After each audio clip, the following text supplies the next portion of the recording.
Hey, this is Sarah. Look, I'm standing out front of AM/PM right now, and well, you're sweet and all, but I found something more fulfilling, even kind of cheesy, but I like it. Sure, you met some of my dietary needs, but they've just got it all. So farewell, oatmeal. So long, you strange, soggy Break up with bland breakfast and taste AM/PM's Bacon, Egg, and Cheese Biscuit, made with cage-free egg, smoked bacon, and melty cheese on a buttery biscuit. AM/PM, too much good stuff. This is the story of the one. As a custodial supervisor at a high school, he knows that during cold and flu season, germs spread fast. It's why he partners with Grainger to stay fully stocked on the products and supplies he needs, from tissues to disinfectants to floor scrubbers. All so that he can help students, staff, and teachers stay healthy and focused. Call 1-800-GRAINGER, click Grainger.com, or just stop by. Grainger, for the ones who get it done.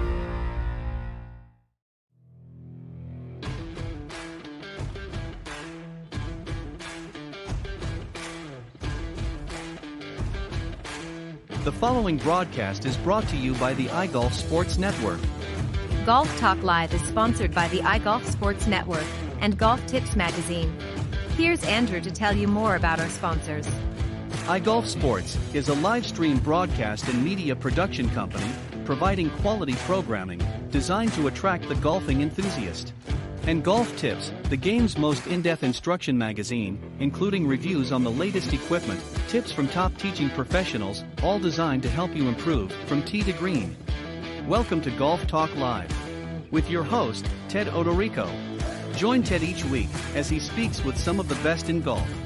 This week's special guest will join us a bit later. But first up is another great discussion on Coach's Corner. So let's introduce tonight's Coach's Corner panel. Good evening, everybody, and welcome to Season 13 of Golf Talk Live. I'm your host, Ted Odorico, and we got a great show for you tonight.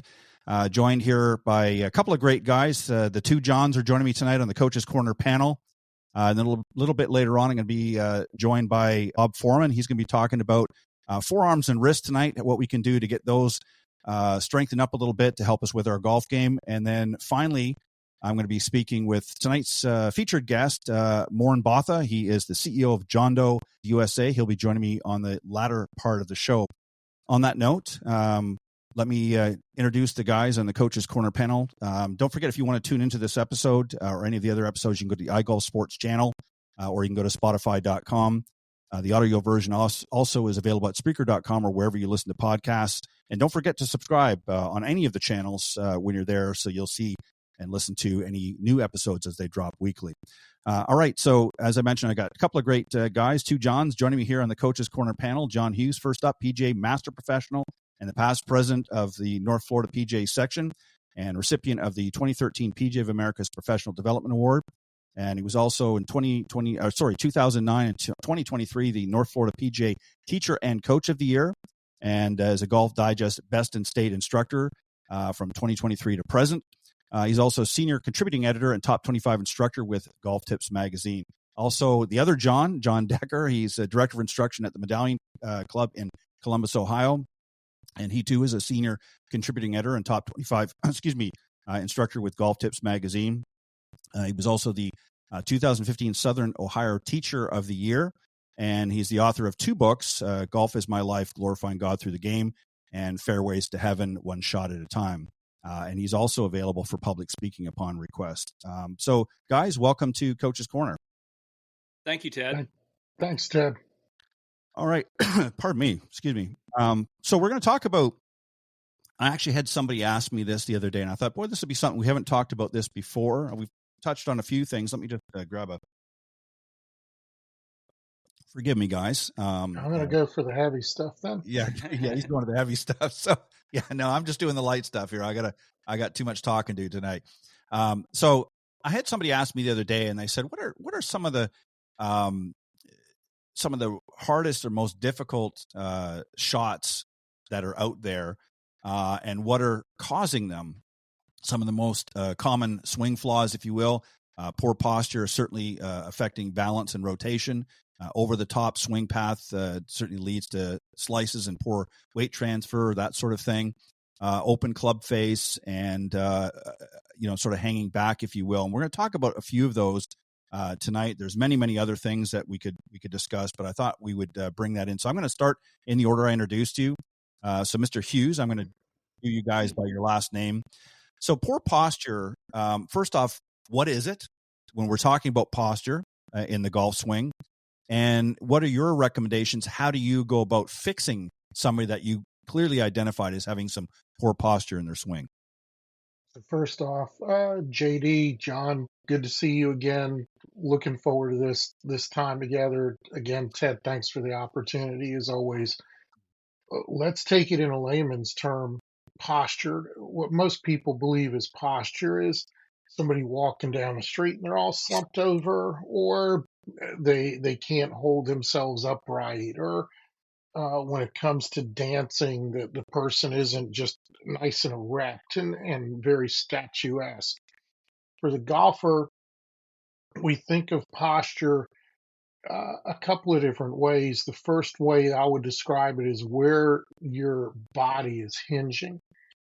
Shoulders are hinging, hips are hinging, knees are hinging.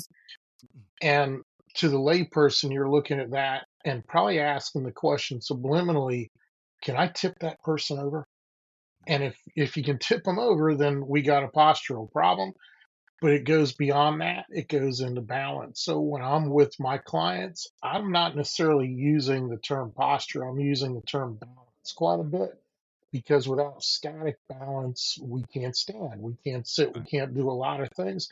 Golf and every other movement requires dynamic balance, and you've got to set yourself up for that to happen. Unlike other sports where you're reacting, and dynamic balance and posture just happen. It happens organically based on how your body's built and what it can and can't do. So I'm always asking my golfers from the waist down, can you feel your feet flat? Can you feel them 50-50 as a starting point? And can you feel your right side and your left side 50-50? Most people can't do that. And when I have them shut their eyes, all of a sudden they have to feel it. And they have this wow feeling. Wow, I didn't know I was over tilted this way or tilted that way. It's just a reference point to start. And from there, if I can get them to gently hinge their knees, more bouncy, can I get them to reach down as if they're holding a golf club from the hips, just a simple bend, then all of a sudden we're going to create better balance, which in turn creates the better posture. The other thing I think that affects posture right away that most people discredit is where you're aiming. And what I see is that when somebody's aiming really hard right for the right-hander, they'll get a more slumped posture. And as soon as we get them aimed better, all of a sudden they start standing taller, or what is perceived to be better posture. That's why I'm always starting with aim. But as far as posture goes, I think if the average person thought of it as balance and started it as balance and then hinged, not overly aggressive or not textbook, let's sit down on a bar stool or lean over a bar stool, just set up athletically and comfortably in a balanced position, you'll set your posture up pretty well for almost any shot you'll hit. Yeah, great points. I think a lot of times people try to force themselves into a certain position, trying to arch the back a certain way or unarch or what have you. I see a lot of people, they've been taught for years to feel like they're sitting down in a bar stool and they're sticking their back end out a little bit too much. And the next thing you know, they've got this big curve in their spine and they're not really in an athletic or comfortable position. So you have to be very relaxed. I agree with everything you said. I think it's a process that can be a lot simpler. All of our body styles and types are different from one another. So what might work for you might not work for JD and may not work for me, just given the differences in our sizes and shapes and so forth. That's why I start with balance, because everybody can balance. You don't have to buy in any methodology for posture. Yeah. Find a good balance and you're going to find your good posture. It's going to work whether you're big, tall, any shape or size. I think that's some sound advice and well said. I think I'm going to go with JD as well. I think that I just found a new way to Sorry, alleviate. John. No, I get called JD all the time. alleviate the two Johns. So I'm going to call you JD from now on, then we'll know which one we're dealing with. So for this one here, what I want you to talk about is a lot of people have sort of that over the top swing path, if you will. They get to, where they feel like they're getting a pretty good backswing, but then for something seems to disconnect, and might be because of balance, could be some other things. And the next thing you know, for right-handed golfers, that right shoulder comes popping out and they're cutting across the ball and all kinds of funky things happen. So first off, talk about what we're really meaning when we say over the top, and what are some things that cause that, first off, and then also what are some things that we can do to help golfers out there to sort of correct that and get them swinging on the right path.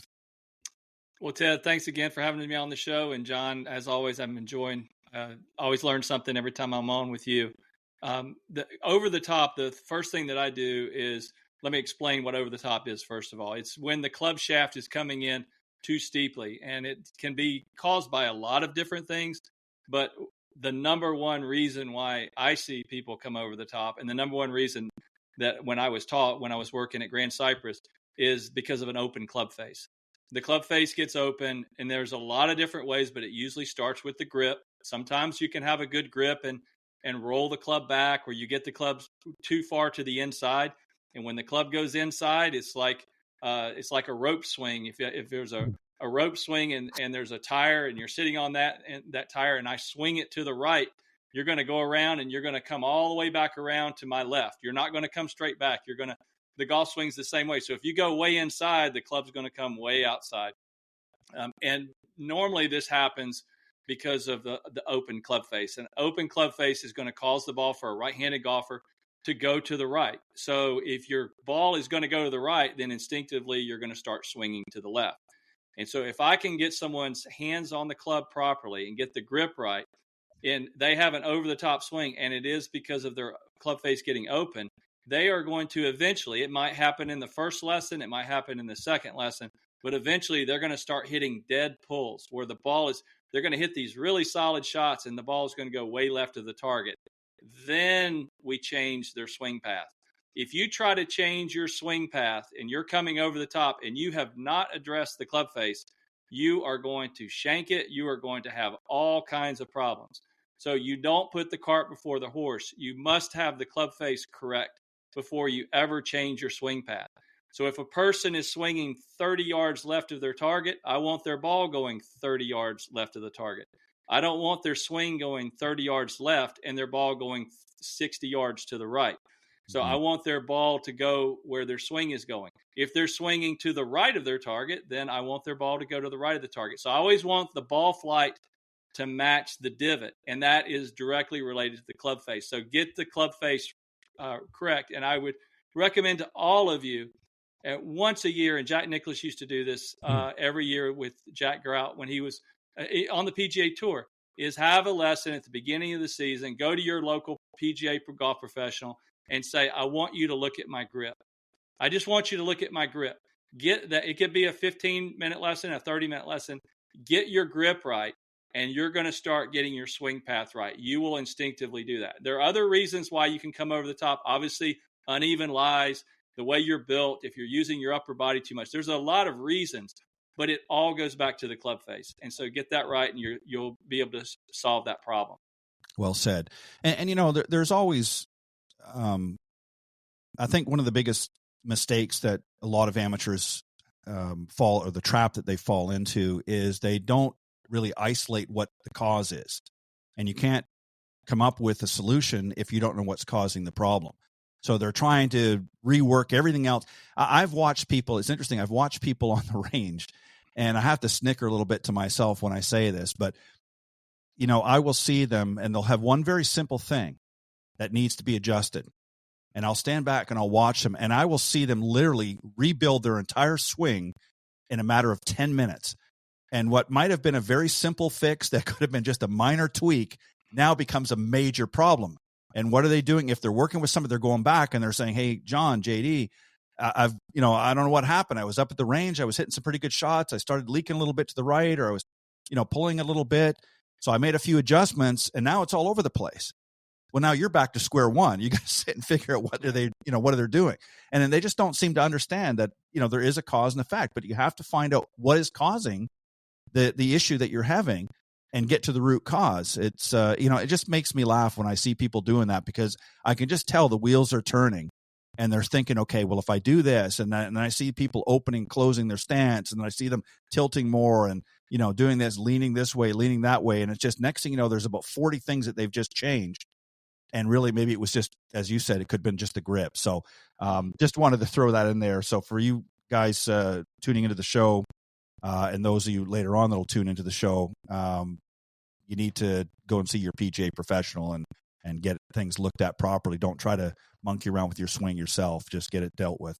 John, I want to come back to you, and we've been talking about balance and that. And another big problem that a lot of people have is a poor weight transfer. They don't seem to understand that you have to transfer your weight to some degree. Now, there's different ways. People have different ways of addressing that.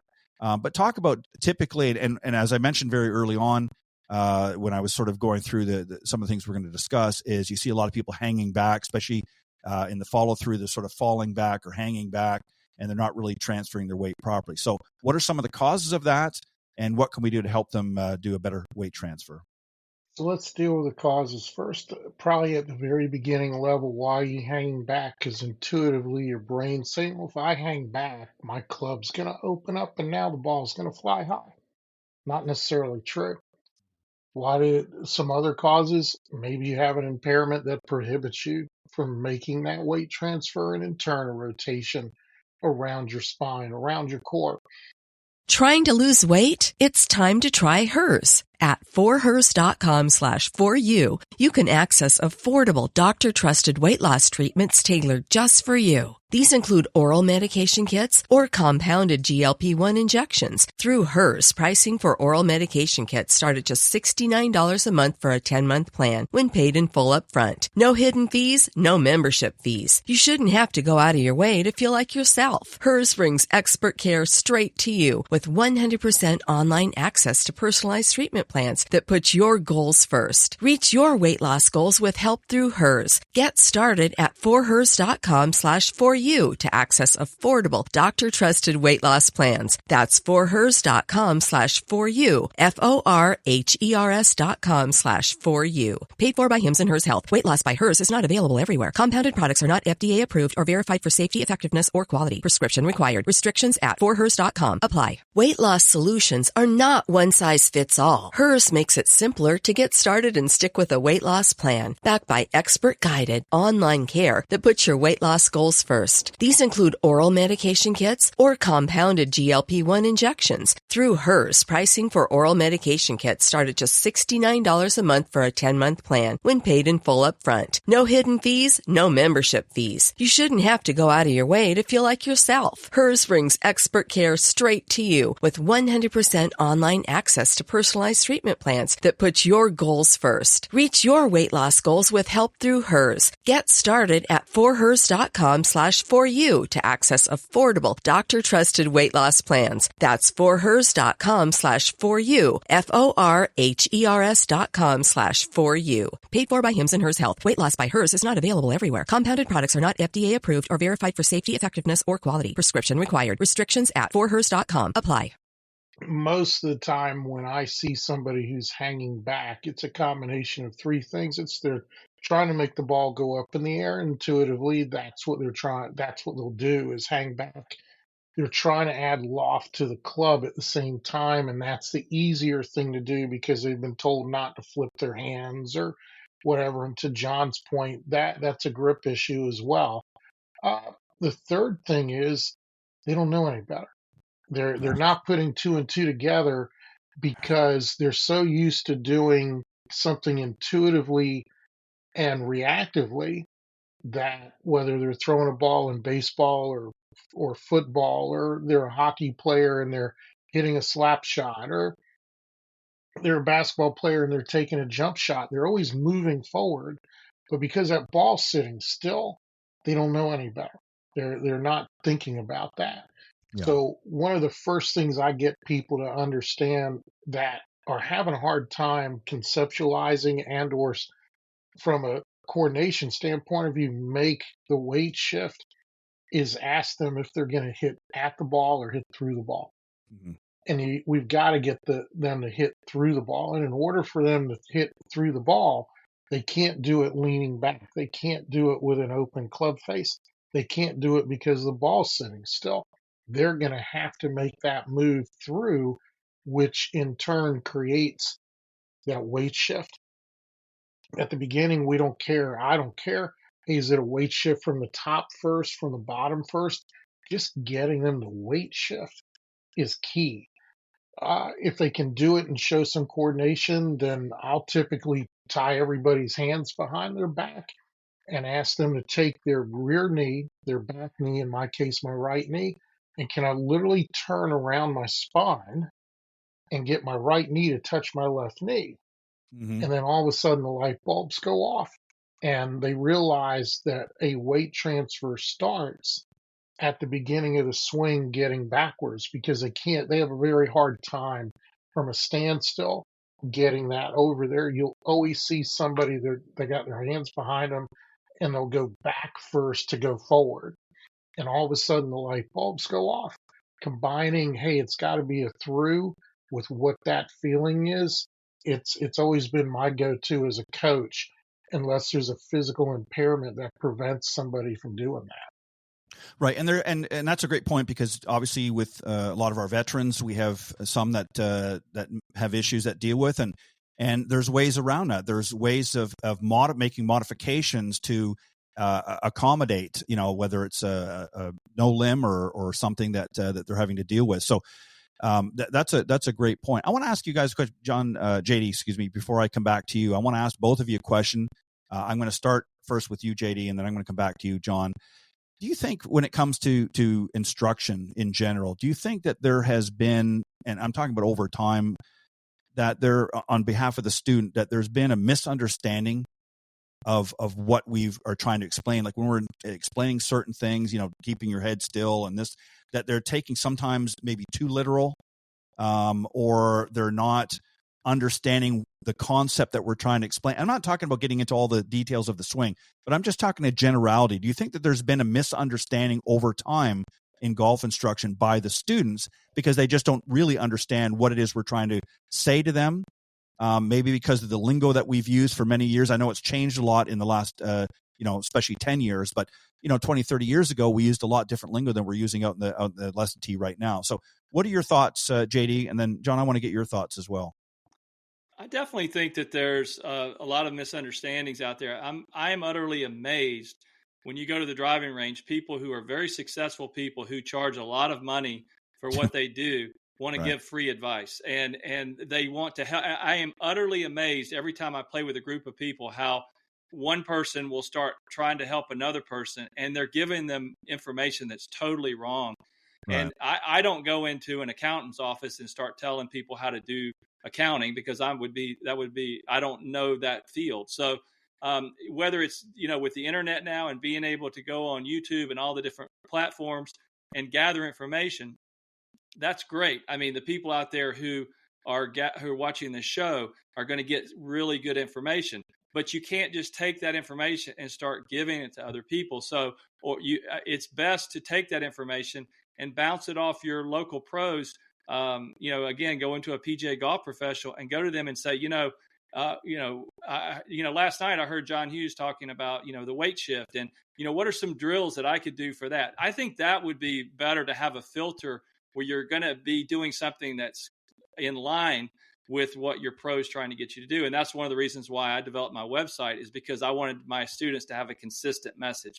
I don't want them listening to 15 different pros on YouTube. So to answer your question, I definitely think that with technology now and all the information out there, I think that people are more confused than ever when they come into a lesson. And they usually come to me when they're at the bottom, when they, I'm like, why don't you catch me on the way down, not when you're at the bottom. So they say, well, I'm going to go to John now. It's my last resort, or I'm going to sell my clubs on eBay. I actually had a student tell me that yesterday.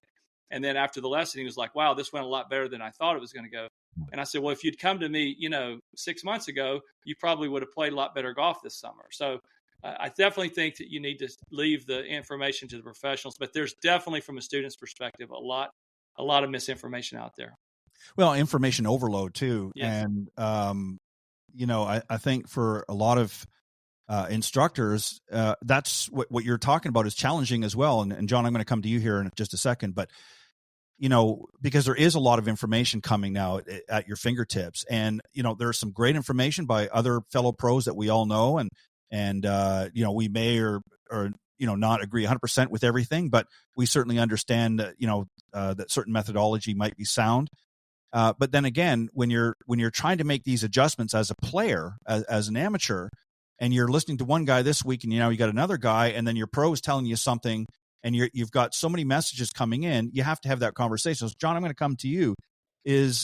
I think that's really the crux of it. I think as more and more detail, more and more information has become available through social media or what have you, that we really need to make sure that we're having a conversation with the student. And that doesn't mean we can't talk about things that they've seen or heard or witnessed or what have you.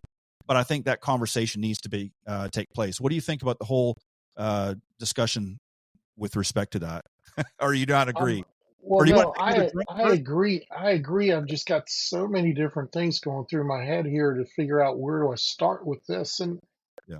I think where I want to start is there's how many different countries around the world that speak how many different languages. And what our job as a coach, as a golf coach or a coach of any sport or any profession, should be to find out what's the language that person is speaking. Now, I don't mean that literally. What I mean by that is an accountant's going to have a certain vocabulary and a certain way of describing certain things. Mm-hmm. Can I, as a coach, understand what they're saying, not as an accountant, but as a golfer, realizing that up here, they're an accountant? Yeah. And can I word things in a way that doesn't create confusion for them in relation to what we're doing right now? Mm-hmm. Now I'm going to go back to a statement you made earlier, Ted, and I summarized this for somebody earlier this week about tweaking and so forth, and it just compounded the problem. Mm-hmm. And the person kept coming back to me saying, I just don't understand why I'm not consistent. I said, do you realize you just spoke out of both sides of your mouth? You said you're tweaking and now you want consistency. Those are two opposites. What are you going to do? What are we going to do here, and how do we want to do it? And what we came to the agreement on was labeling correctly. Not for me, not for JD, not for you. Labeling correctly for that person, which goes back to the accounting idea that I was trying to toss out there.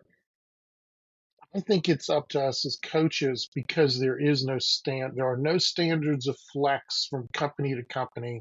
There's no standard of labeling from book to book, coach to coach, era to era. Hogan and Hagen and Henry Cotton, they probably had different ways of staying impact. Mm-hmm. Cotton was hit the tire. What does that mean? I'm going to walk down the street and tell somebody to hit the tire. All of a sudden they're scratching their head. Well, how does that do? Right. And go back and read that, and you'll understand that's what they meant by impact. So I think what we have to do collectively as coaches, and I'm doing that now with my staff, is saying, look, there's no right or wrong. I'm going back to my digest days. There's only correct for the person in front of us, and our job is to find out, beg, borrowing, and stealing from everything. What label does that person most associate with that provides the most efficient pathway, not just for their understanding, but for their ability of their brain to make happen what we're asking them to make happen? Yeah, those are some great points. And I think really what you're saying too is it comes down to learning style. I mean, everybody learns differently. Again, if you're somebody that's a more technical person, you can get a little bit more into detail and things like that. And other people just might need to be shown. Some people sometimes just need you to show them what it is that you're wanting for them to do. And I don't mean just the swing itself, but what you're trying to accomplish, so they can visually sort of put that in their brain and mull it over a little bit. And I know for me, that was how I learned most efficiently all through school, is I needed to I would, even if I was reading a story or something in school, I would have to visualize it in my mind. Trying to lose weight? It's time to try Hers. At forhers.com/4u, you can access affordable, doctor-trusted weight loss treatments tailored just for you. These include oral medication kits or compounded GLP-1 injections. Through Hers, pricing for oral medication kits start at just $69 a month for a 10-month plan when paid in full upfront. No hidden fees, no membership fees. You shouldn't have to go out of your way to feel like yourself. Hers brings expert care straight to you with 100% online access to personalized treatment plans that put your goals first. Reach your weight loss goals with help through Hers. Get started at forhers.com/4u to access affordable, doctor-trusted weight loss plans. That's forhers.com/4u, forhers.com/4u. Paid for by Hims and Hers Health. Weight loss by Hers is not available everywhere. Compounded products are not FDA approved or verified for safety, effectiveness, or quality. Prescription required. Restrictions at forhers.com apply. Lowe's knows how to get you ready for holiday hosting with up to 35% off select home decor. And get up to 35% off select major appliances. Plus, members get free delivery, haul-away, basic installation, parts, and a 2-year Lowe's protection plan when you spend $2,500 or more on select LG major appliances. Valid through 10/1. Member offer excludes Massachusetts, Maryland, Wisconsin, New Jersey, and Florida. Installed by independent contractors. Exclusions apply. See Lowe's.com for more details. To sort of see, okay, yeah, I got to do that. I've got to move this over here. And that was how I, worked through my golf game over the years as well. Somebody else certainly can benefit from that, but maybe they need something more like what you're talking about, John. If they're more like an accountant where they're a little bit, talking numbers and they're, getting in more detail, they might need to have you go down point by point and describe what it is that they need to do. And they can't just, do a quick fix and that sort of thing. So you really have to understand and get to learn a little bit more about your student. And you're exactly right, both of you, is I think that we have to approach the game much differently than we have, say, 30 years ago, because I think as we're learning as coaches that not everybody's the same. We can't put everybody in the same box. There's some consistencies that can parallel from person to person, but at the end of the day, you've got so many different styles of not just the swing, but body types, things that have to be factored in. Again, as I mentioned with the veterans, you've got people that maybe are missing limbs or have injuries of some kind, and they're having to compensate. So you have to factor those in. So there's a lot of tweaking, as the term I was using, but it has to be done in the right way, and it can't be done off somewhere else and then come back, as you pointed out, John, with the confusion of saying, I don't understand why this is happening. Well, you're tweaking over here and you want to be consistent. They just don't mix. The opposites don't gel together. It's like putting two polarized magnets together. JD, I'm going to come back to you as we get ready to get winding up our discussion. And this one here is really, this goes to really what we just talked about, and is shaft lean. I see a lot of people, and obviously it's going to vary depending on the type of shot, but I see some people, they hear that, you got to get that shaft lean, and they see examples of it, and the next thing you know, it's like a 45-degree angle at address, and they're sitting there thinking they're wondering why they're hitting 2 inches behind the ball. So let's parcel that out a little bit. Let's talk about shaft lean. What are people misunderstanding? First off, what's happening? What are some of the causes and effects, and how do we help fix that? Well, I just had this happen today. My very last lesson this afternoon before this, my student was setting up to the golf ball, and their hands were 3 to 4 inches too far in front of the golf ball at setup. And he said, I don't know why I'm hitting the ball out to the right. So I filmed him, I showed him, and I said, and he goes, aren't I supposed to have shaft lean?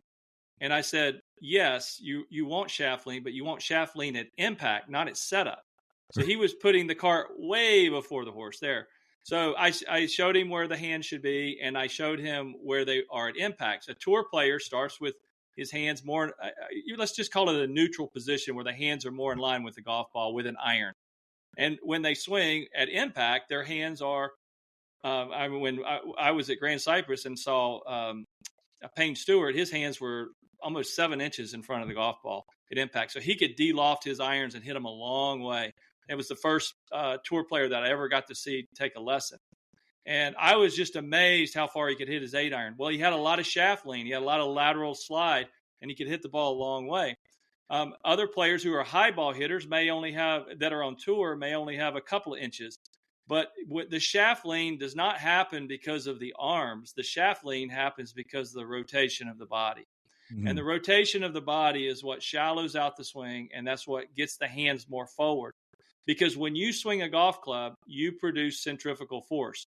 And centrifugal force is me holding a piece of rope, and the rope is hanging down. Well, if I start swinging that rope like a lasso, that lasso or the rope rises in the air. That's centrifugal force. We all produce it. A 5-year-old swinging a club produces. That's why beginners always straighten up when they hit the ball. That's centrifugal force. Their husbands are telling their wives, keep your head down. Keeping your head down is not going to defy centrifugal force. You must have the rotation. It's kind of what John was talking about earlier. So the rotation of the body is what gets the hands and gets the arms up there and counters that centrifugal force. Because if you don't rotate and you slide or you hang back, your arms are going to rise up. You're going to hit them fat or thin when you do that, or right or left, depending on what you're doing in your swing. But the bottom line is, to create shaft lean, you create it with rotation. I have a lot of drills on my website about rotation. I talk about rotation all day long. It is the engine of the golf swing. We rotate when we hit a little pitch shot, and we rotate when we hit a driver. We just do it at different speeds. The engine in my car runs the same in the parking lot as it does on the interstate. But on the interstate, it runs a lot faster. So my engine is the rotation of my body.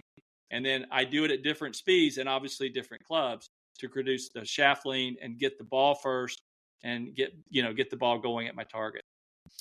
Well said.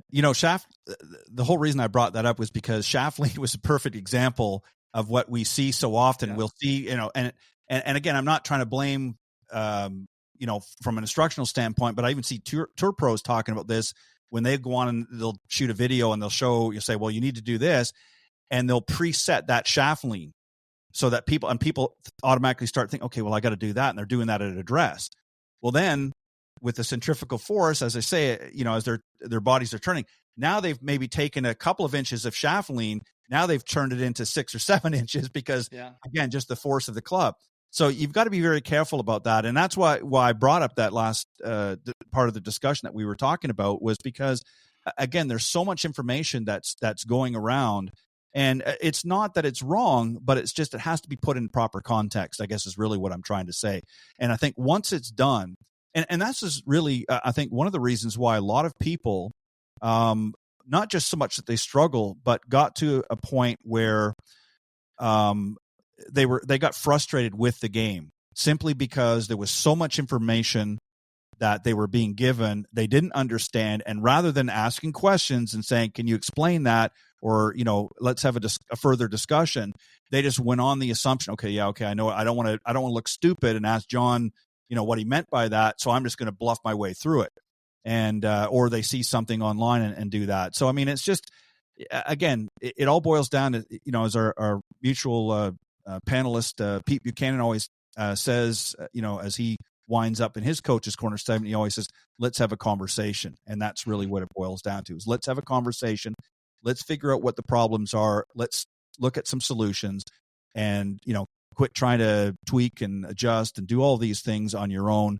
Let's get you down a good path and get out there. And as you say, John, let's have some fun. So great discussion, guys. I'm going to cut it a little short tonight, give you guys a break and get out there and do things that you want to do. It's coming into a weekend. So I'm going to give each of you an opportunity to let the folks know if they want to reach out. And if there's anything special that you'd like to plug, I'll give you a few extra moments to do that. So Mr. Hughes, you go first. First off, again, Ted, always a great opportunity. And the new platform is just awesome. People get to see me talk with my hands now, which is really cool. JD, always a good time. Oh yeah, drink the hard stuff. JD always, and he is always, too, by the way, people. He is. No, not until I'm off. Not until I'm done. But you always tell me, and I appreciate this compliment, that you always learn something when we're on together, and I have to mutually say the same thing. And it's great to hear some of the things you say, because it reminds me of some times I've spent with a mutual mentor, and that's Fred Griffin, Yes. who's worth the shout out. Mm-hmm. When you want to find me, I'm in Orlando for the most part. Look me up at johnhughesgolf.com, social media by the same moniker. A couple of announcements. I'm going for a guest residency, I guess is what you'd call it, and it's going to become pretty much a permanent fixture once in the spring, once in the fall, and that's to a sister Omni property, Homestead in Hot Springs, Virginia. I'll be up there Cool. through the 27th, from the 27th of September through about the 16th of October. I still have some very small windows of opportunity that if you want to come see me there, you can still get in and visit America's oldest resort, 1766. Wow. 10 years predating the Declaration of Independence. So who knew there was a resort during that time? I hope the horses had one too. But I'm about to join the ranks of Ted and JD.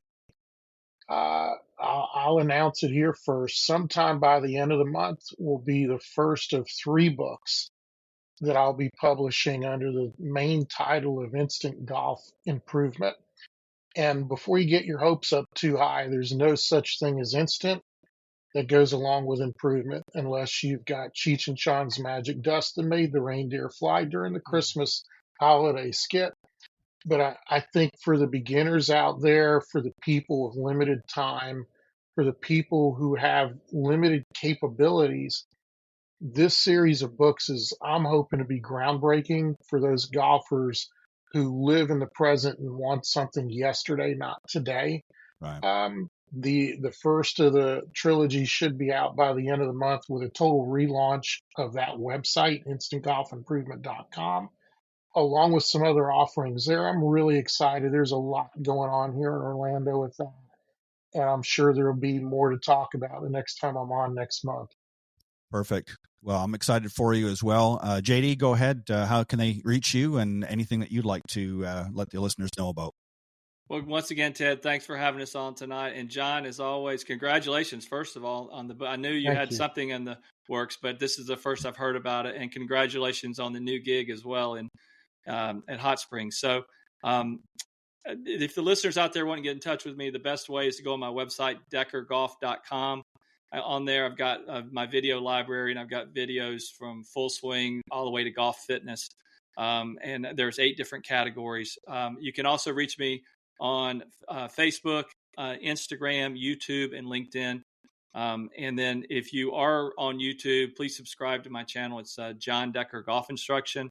I've got over 500 videos on there. So they're very short videos, but they're some great tips and some ways to get a consistent message. My 2 books, Golf is My Life, Glorifying God Through the Game, and Fairways to Heaven, One Shot at a Time, are golf Christian books. And if you're looking for a speaker like at churches or golf events, golf tournaments, charity events, I've done really all of those.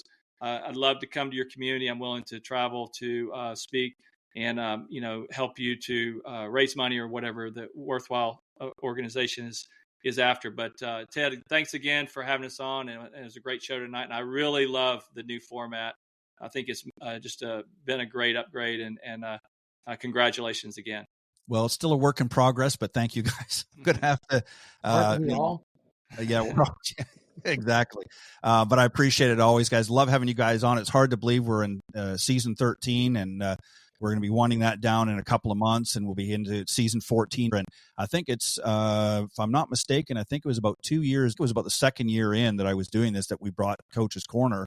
And you were on pretty much for the beginning, and then JD, you came on just a year or 2 after that and started working with us here as well. So we really love this. All the guys coming in, and I think they're excited each season when the new schedule comes out to get signed up, and definitely an audience favorites having you guys on, and I enjoy it.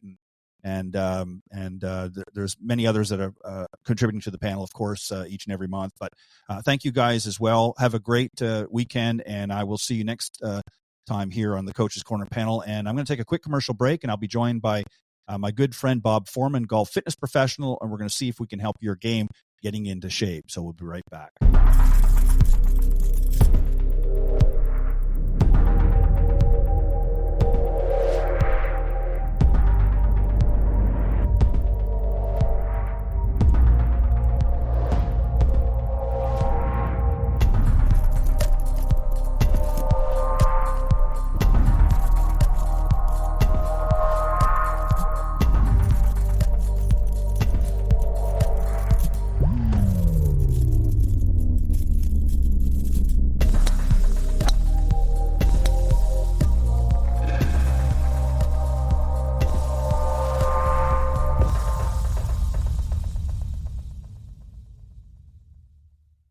Welcome back, everybody, and I'm excited to have joining me once again my very good friend and golf fitness expert, Bob Forman. Bob was the former director of fitness and wellness for the Congressional Country Club in Bethesda, Maryland.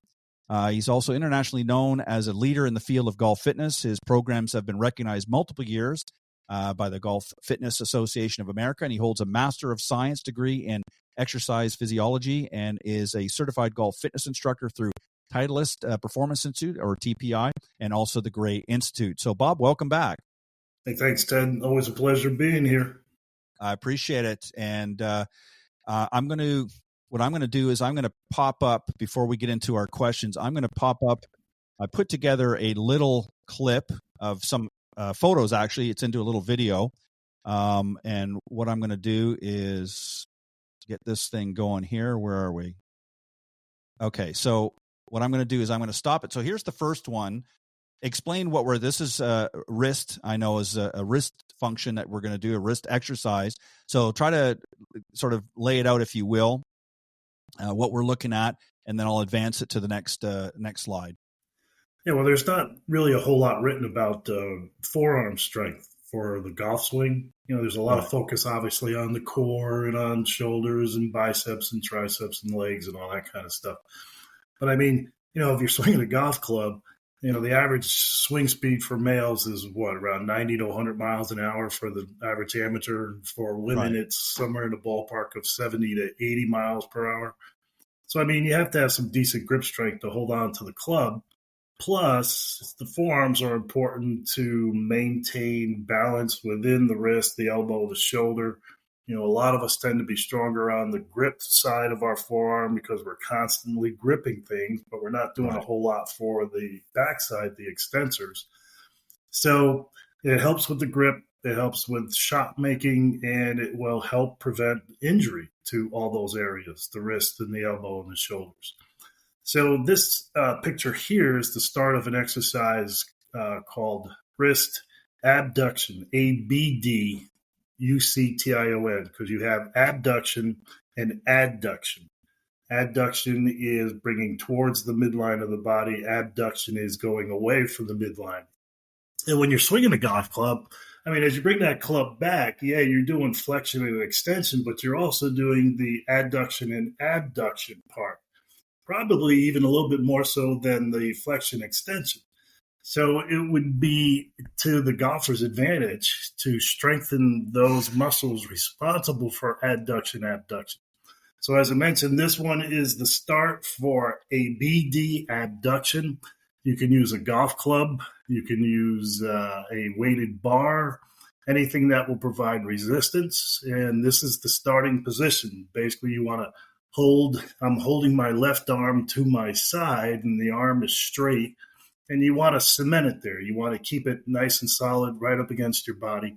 And what you're going to do is I'm just going to take the head of the club and just lift it up and down, up and down. And I think the second picture, there you go.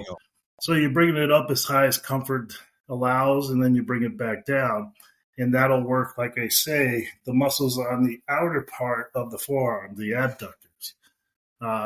Good exercise to do while you're waiting to hit your next shot, while you're waiting for the group up in front of you. But this is an area that, unfortunately, a lot of golfers aren't aware of the fact that they should be strengthening this particular area. But here's a great exercise to help you work on those particular muscle groups. And this, just so that people understand, that you're going to actually alternate and do the other side as well, correct? You're not just going to do the left side? Yeah. You don't want. Okay. Otherwise, you walk around lopsided. You have a big forearm on. You'd be like a bowler. Right. But, 10 to 15 to 20 reps up and down, nice, slow, and steady. And with the golf club, if you're using, or a pole, weighted pole, the further you go out on towards the end of the club or the pole, the more resistance you're going to get. So in this example, I mean, you could grip just on the underside of the grip to start off. And as the strength develops, you can let more club out or more pole out to provide more resistance. Yeah, and if you're going to use a pole too, I just want to, as a disclaimer, I just want to make sure that people, this is not about, you're not trying to lift a heavy weight. Mm-hmm. That's why a golf club is the perfect thing really to use. But if you don't, and you're just going to see the next exercise here that we're going to get you to describe. So let me just advance it to the next one, and then you can talk about this as another example if you don't have a golf club handy. So here you're doing something different. Let's explain this one here. Yeah, this is for the adductors, the ADD, the inside part of the forearm. And again, any resistance, anything that's going to provide resistance while you're tapping, so to speak, the bar, the club, the pole, will help to condition those muscle groups. So this is kind of opposite of what I did with the golf club. So now I'm holding most of the weighted object, the club or the pole, or in this case, the bar, out, holding the end of it. And this time I'm going to tap to the back. So I'm going to make like I'm tapping the end of that bar to the floor and then lifting it up by, flexing the wrist, by adducting the wrist. And you would just go up and down, nice, slow and steady, just like you did with the abduction. And 10 to 15 to 20 reps is really all you need. You'll fatigue out. You'll feel this one. But again, it's a good one, especially for the golf sport. Would you recommend for people that maybe have not done this to maybe, and I mean 10, 15, 20 may not seem like a lot, but for somebody that's maybe never, especially some of our older senior golfers, maybe they might want to just start off and see how they feel, do 5, 6, or 7 to start off with, and work their way up, and just to make sure, because the last thing you want to do is create a wrist injury or anything. And I know this is not heavy weights, but would you recommend that maybe just the first couple times that you do it, just maybe don't do the full 15, 20 reps, or what do you think? Yeah, definitely. I mean, just like with any type of strength exercise, you want to start off easy and progress up. So it's always better to go a lot easier than you think in terms of the resistance. And then as the strength you do get gains in the strength, you can increase the resistance or the number of reps. So, and again, these are great exercises to help prevent things like golfer's elbow and stuff like that. That's one thing you don't want to suffer, because golfer's elbow on the medial side of the elbow or tennis elbow on the outside just hangs around forever. And, you definitely want to prevent it. So you don't want to have to rehab it. Yeah, that's why I wanted to mention that, just so that people understand, you want to go easy. So we're going to move on to the next exercise. So here you've got a couple of light weights in your hand. So what are you getting ready to do here, and what's the exercise? And I know there's a couple and hopefully I got them in the right order that you want. So it doesn't matter. You're going up and down, so it doesn't matter. Right. But okay, so this is for the flexors on the underside of the forearm, the stronger part. And basically, just taking a light weight and just supporting the forearms on a shelf or a chair or something, and just moving the hands up and down, again, as far as comfort allows, just to work the underside, those flexors in the forearm. And again, as you mentioned, you want to go easy with the weight. You don't want to put a lot of stress on the elbows and such. So 3 pounds, 5 pounds is a good weight to start with. And as the strength gets better, you can move up 7 pounds. I would move up in smaller increments. I wouldn't go from 5 to 10 pounds. I'd go from 5 to 7 and then, maybe to 10. But you're not going to really use a whole lot of weight. And this one will be easier than the wrist extension, which I think you probably have next. Pictures? Let me just see what we've got next here. So we've got this one here. Yeah, there's your flexion. Yeah. And let me see what we've got on the next one here. Yeah. And there's your extension.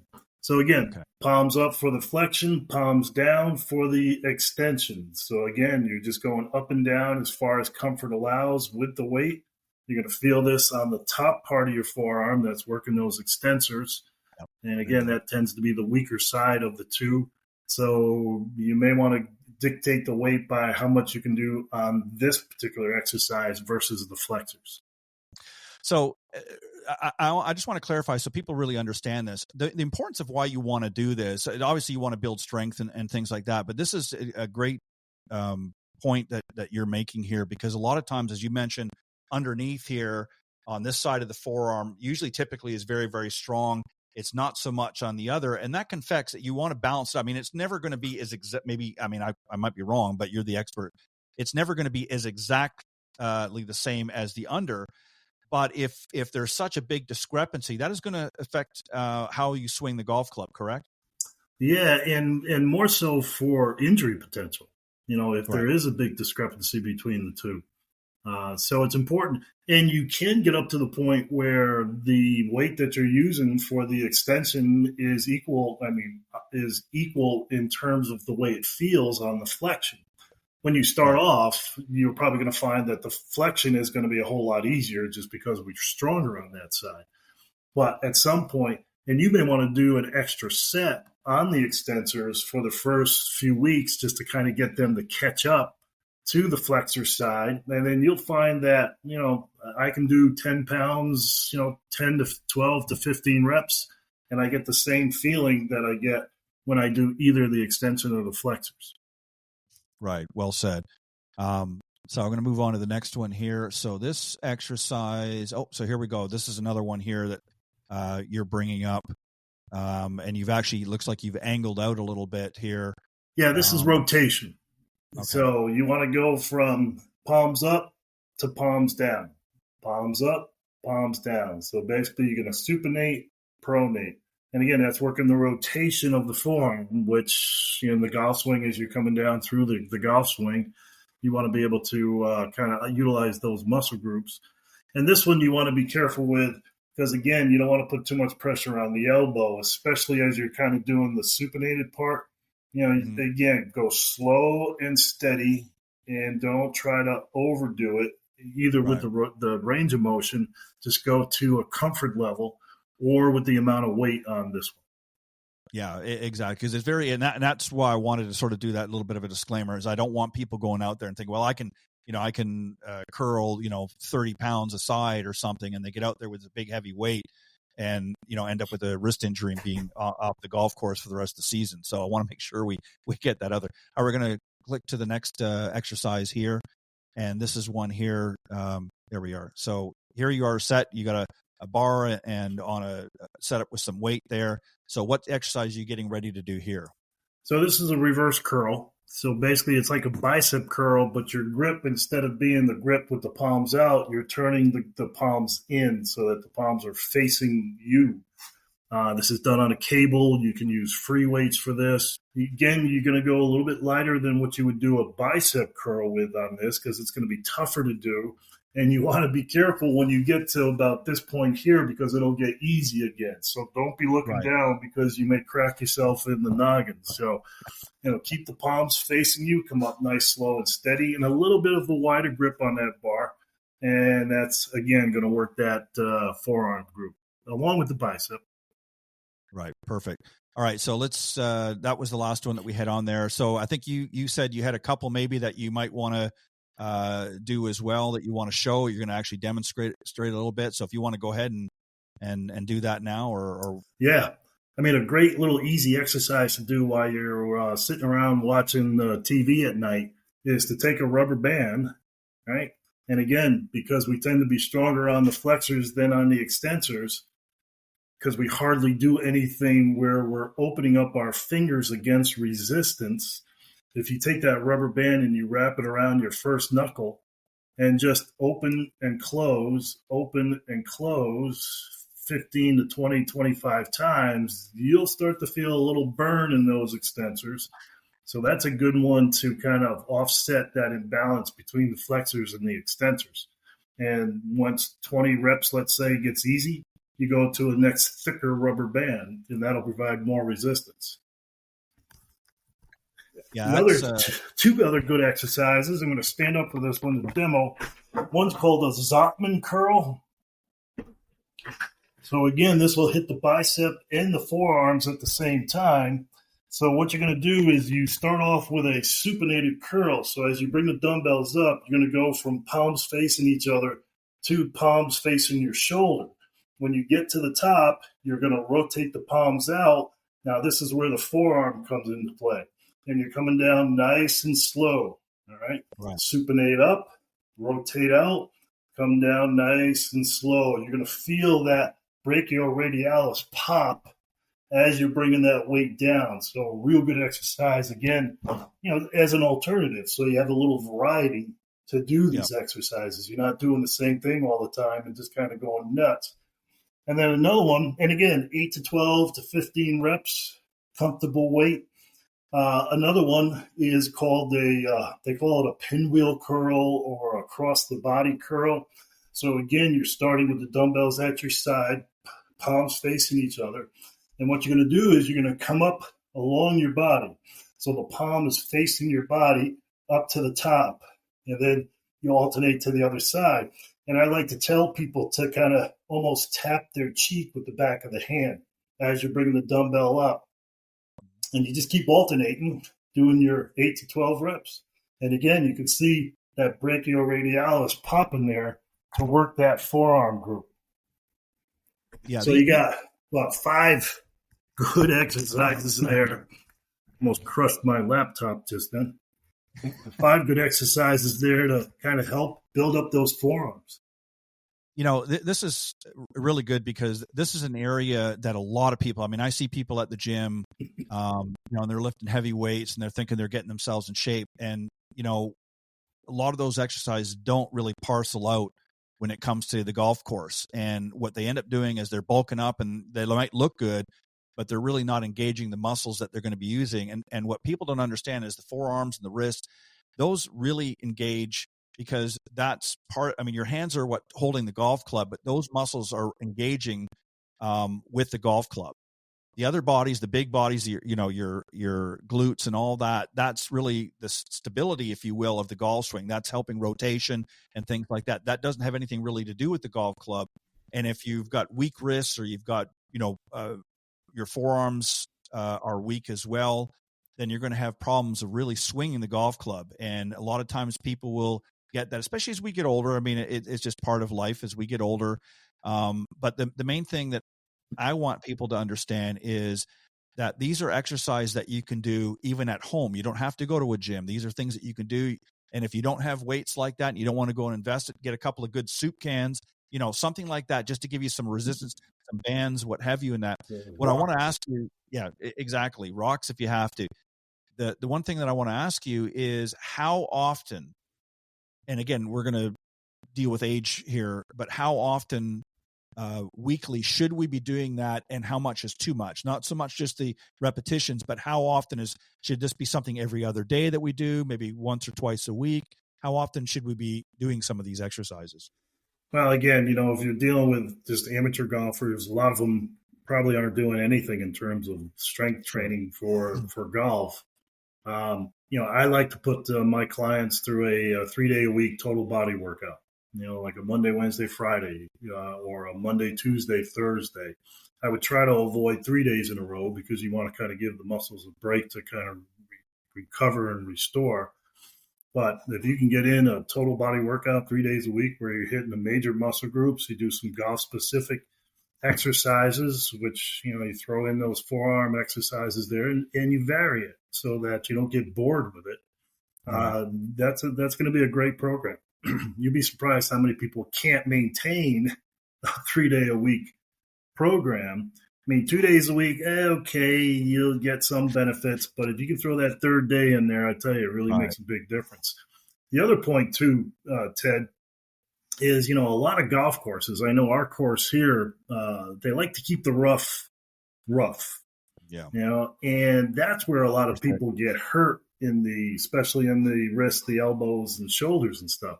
So again, by strengthening the forearms and helping with the grip, that'll kind of help you get through those situations and reduce potential for injuries. So that's another thing to think about. Yeah, but well said. And, again, we're in sort of coming into the fall season now. There's still plenty of golf left for most of the country. There's some areas that are going to be winding down here in a couple of months, but there's still plenty of golf left. It's never too late. And I think these are nice exercises too, because you don't have to necessarily do every single one of them each, each session. You can maybe do a couple of them on the Monday and do a couple of the other ones on the Tuesday or on the Wednesday rather, and then the Friday do the other. So there's plenty, or mix them up and then increase how many you're going to do. So maybe you might start off just doing 2 each day, or each of your workout days, and then maybe if you find that that's not giving the results you want, maybe you can do a third one each day, do 3 of them each day, and then build it up. And then eventually maybe you're going to do all, 5 or 6 of them. But, you can always ease into it in that and based on your fitness level and that. But I think it's important because a lot of people I see, and it adds and contributes to weak grips. They're not holding onto the club well, and they're not swinging the club well because they've got weak forearms and wrists. And again, you don't have to be pumped up like Schwarzenegger, but you've got to definitely work those muscles because a lot of people now, especially sitting behind desks and we're writing or working on computers, our fingers might be good, but the rest of our forearms and stuff are getting lax. So it's important to do these exercises. So and you're right about the variety. I mean, I think one of the biggest factors that people burn out is because they get bored doing the same thing. And to be honest with you, some of the studies that are out there show that the muscles get bored doing the same thing all the time. As a matter of fact, a couple of studies I read said there is actually even a little bit of a detraining because they're bored. So, I mean, if you have, 2 or 3 different exercises for each muscle group that you can rotate through, doesn't matter if you're doing, a chest press or a chest fly. I mean, you're still hitting the chest from different angles and such. So, and it gives you a little variety of, the exercises instead of doing the same old. So it's good to have that variety, and it's good to kind of switch up. But also keep in mind that you want to work within a repetition, a range of 8 to 12, 10 to 15 reps. And once you get to the maximum number of reps, you kind of stay there for 6 sessions, a couple weeks, and then something needs to change to challenge the muscle again, because the muscle's adapted to that weight. The easiest thing to do is just to add more resistance. Yeah, well said. And I think it's important that, people really engage in this. And as I said, it's never too late. Doesn't matter what your age is. Obviously, if you've got some health issues and things like that, you want to consult with your physician, and you definitely want to consult with a golf fitness professional. Don't just go to the gym and ask the guy there, especially if you're playing golf, because they may not, give you exercise and things like that. So somebody like Bob is a great guy to have around. So Bob, if for those that want to maybe reach out and give them your website, and if they want to connect, obviously I know you have your information there, but give them the website where they can get more information from you, and also maybe see some other exercises that you've talked about in the past and maybe you haven't talked about yet on a future show, but let them know where they can go. Yeah. And I add new stuff, change things around every month. So don't just go there once, go back. It's Golf Fit Carolina, GOLFIT Carolina.com. There's some articles in there. Like you say, there's some videos of exercises and such. There's our podcasts on there so they can go back and listen to some of the older episodes that we've done on various segments of golf fitness and such. So, yeah. And you can also go into golftipsmag.com. I'm going to be featuring some of Bob's fitness tips on golftipsmag.com. So you want to check that out as well. We're going to be adding more of those as we go along. There's already a couple of his earlier articles that he's provided. They're already up there now under golf fitness and nutrition, because they're covering that as well. I mean, Bob is as he said last time, not a nutrition expert, but he certainly can give you a little bit of advice, but obviously you want to consult with a professional there as well. But Bob, as always, thank you very much. Look forward to you coming back in a couple of weeks, and excited to see what you've got in store for us then. And I'm going to incorporate, I just worked out today, but I'm going to incorporate when I go this weekend to the gym again, I'm going to incorporate a couple of these exercises because I know I need to work my forearms and wrists. So definitely, for sure. All right, when we come back, I'm going to be joined by my featured guest of the evening. So stick around, and we'll see you back here in just a few moments. Improve your putting with the Alignment Ball Marker, a revolutionary new in-game putting alignment tool and ball marker. Its patented design allows you to read your putt and adjust your alignment at the same time by using your putter, which improves your accuracy and makes the process of putting faster. 100% legal according to the USGA, by their definition, permitted under the rules of golf. Winner of Best New Product at the PGA Show, and only $9.99 on Amazon. And it's also completely customizable for any golf event or as a promotional giveaway. Order at alignmentballmark.com. Welcome back. I'm very excited to have my featured guest of the evening, Morne Botha. He is the CEO of Jondo Sports USA, And I'll tell you a little bit about him, and then we'll get into tonight's discussion. So he is known for expertise as a PJ professional and his extensive career in golf business, technology, and innovation, which includes founding a junior golf academy and developing a sports talent identification program. His background also features a leadership role in revitalizing an African golf course, serving as general manager for Duca del Cosma Golf Footwear. Welcome to the show. Thanks, Ted. Appreciate it. Well, thank you for joining tonight. And I'm really looking forward to this. So I want to go back a little bit because we're both fellow golf professionals. So I want to get I like to do this with all of my new guests on the show. And that is to go back to when you were first introduced to the game. How were you introduced to the game? Was it by a family member or was it somewhere else? And what are some of your earliest recollections of the game? And then we'll get into some more discussion. Yeah, Ted. So I was introduced to the game by my dad, not to initially go and play, but he had a game set up one Friday afternoon with the bank manager, and he said, come along. I was 14 years old, and he said, come along and come and caddy for me. And 3 holes in, I said, it looks easy. I should give it a go. And right. I played the next 6 holes, and every hole I went 1 over par, bogey. I beat the bank manager and my dad, and the next day I got my first set of clubs and started playing golf. So I was lucky. I think, like most South Africans, we grow up as a nation. Everyone is very active, and everyone gets introduced to all different sport disciplines from a very young age. So, any ball sport, sort of came easily to me. So golf was fun. I really enjoyed it when I started. My dad was slightly opposed to it when I said, this is my game. He thought, it's just going to be a thing for another week or two, and then I'm off to, the next sport. But, I started when I was 14, and 12 months later, I was playing off a scratch handicap. Wow. Literally played golf every single day. From that first day, I got my golf set. Really loved the game. And then, South Africa, growing up there, the climate is perfect, first of all. So all year round golf. Golf courses were very accessible, to get to. South Africa don't really have private golf courses, so they're all like what you would call here in America your municipal golf courses. So public most course, of them are very accessible, very affordable to play, and it's such a small country. So I grew up with, today you would call them legends, in golf, and so I really just became a golf nut from day one, and it's now, I don't know how many years, more than 30 years later, and I'm still in it and going strong. So loving the game. Well, I think once you get sort of bitten, as they say, I know it sounds cliche, but once you get bitten by the bug, it's very difficult to put the clubs down. The only thing I would probably say about your journey is it might not have been a good idea to beat the bank manager and your dad the first time out. That might have caused a little bit of friction there, but especially if your dad was trying to get some business from the bank manager. But no, I think it's always interesting, and the reason I ask people that is because everybody's journey is different.